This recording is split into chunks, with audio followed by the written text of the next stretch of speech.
ये कहानी एक सत्य घटना पर आधारित है। ये शुभम जी के साथ घटित घटना है। इस कहानी को हम उन्हीं के शब्दों में जारी रखेंगे।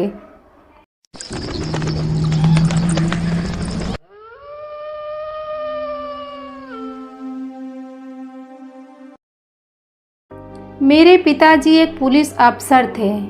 ये बात 1993 की है, जब उनका तबादला मुंबई में हुआ था। इसी वजह से हम मुंबई में शिफ्ट हो गए। तबादले के दूसरे महीने में ही पिताजी ने मुंबई में 2 मकान खरीदे। दोनों मकान 2 मंजिला और खूबसूरत थे, मानो किसी पाटिल की हवेली जैसे, और ऊपर से काफ़ी सस्ते बिक रहे थे। उसमें से एक में हम रहने लगे और दूसरा मकान पिताजी की पहचान से तुरंत ही भाड़े पर चढ़ा दिया। जब पहले दिन हम वहाँ रहने गए, उसी दिन से जो कोई दूसरी मंजिल पर सोता, उसे रात को एक धीमी धीमी रोने की आवाज़ सुनाई देती थी, मानो कोई औरत या बच्चा हमारे सिरहाने बैठ के रो रहा हो। हम 3 भाई बहन और मम्मी पापा, 5 लोगों का मेरा परिवार था। सबने वहाँ रात में सोकर देखा। सबको यही अनुभव मिला। और एक दिन मम्मी के चेहरे पर तो किसी बच्चे के नाखून से खरोंचने के भी निशान मिले। उसी दिन से पिताजी ने ऊपरी मंजिल बंद कर दी और हम नीचे की मंजिल का ही इस्तेमाल करने लगे। जो दूसरा मकान हमने भाड़े पर दिया था, उसमें तो गजब की प्रेत आत्माएं थीं। वो मकान 2 बार भाड़े पर चढ़ाया गया। उस प्रेत आत्मा ने दोनों को भी बुरी तरह से डरा दिया था। पहली बार एक अकेला लड़का रहने आया था। पहले दिन से ही उसके साथ भुतहा घटनाएं होने लगी। उसका ये कहना था कि उसका लैपटॉप कोई बार बार शट डाउन कर रहा था। जब वो टीवी देखते देखते खाना खाता था, तब उसकी थाली में से रोटी गायब हो जाती, या फिर पानी के गिलास में से आधा पानी गायब हो जाता।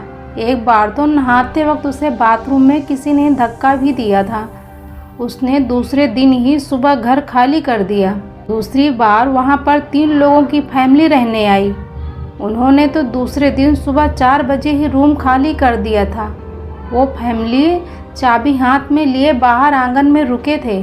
जब पापा ने आंगन से आवाज़ें सुनी, तब दरवाज़ा खोला तो उन्होंने चाबी पापा के हाथ में लाकर दे दी। उस समय उन सभी के चेहरे डरे हुए थे। पापा ने जोर दे के पूछा, तब उन्होंने बताया उस घर में 2 प्रेत आत्मा हैं, जिनकी झलक भी उन्होंने देखी थी। उन प्रेतों ने बहुत बुरे तरीके से तंग किया। रात के खाने में उस परिवार ने मटन पकाया था। जब वो खाने बैठे, तब पतीले में सिर्फ हड्डियां थीं, मांस गायब था।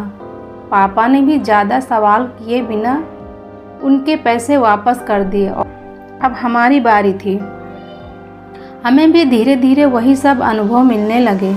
फिर मम्मी और पापा आसपास रहने वाले पुराने लोगों के घर गए और पूछताछ की, तो पड़ोसियों ने बताया वो मकान भुतहा है, क्योंकि उस घर को हथियाने के लिए एक बिल्डर ने एक ही परिवार के 4 लोगों को उसी घर में मार डाला था। वो बिल्डर तो एक हादसे में मर गया, पर उन 4 लोगों की प्रेत आत्मा उसी घर में भटक रही है। इसलिए उस घर में कोई टिकता नहीं है। वो आत्माएं सभी को डरा के भगा देती है। मेरे पिताजी ने एक गलती की थी कि सस्ते दामों के चक्कर में आसपास पूछताछ किए बिना पुराने घर खरीद लिए थे। इसी वजह से वो अतृप्त आत्माएं हमारे पीछे पड़ गई थी। फिर पिताजी ने थोड़ा पुलिस पावर दिखाकर उसी ब्रोकर को ही दोनों मकान वापस बेच दिए। उसके बाद हम पुलिस कॉटेज में शिफ्ट हो गए और 1 साल बाद हमने खुद का मकान खरीद लिया। मैं मुंबई में अभी भी रहता हूँ। उस भुतहा मकान की जगह अब फूलों और फव्वारों वाला पार्क बना है। दोस्तों, ये कहानी आप लोगों को कैसी लगी, कमेंट करके हमें ज़रूर बताएं।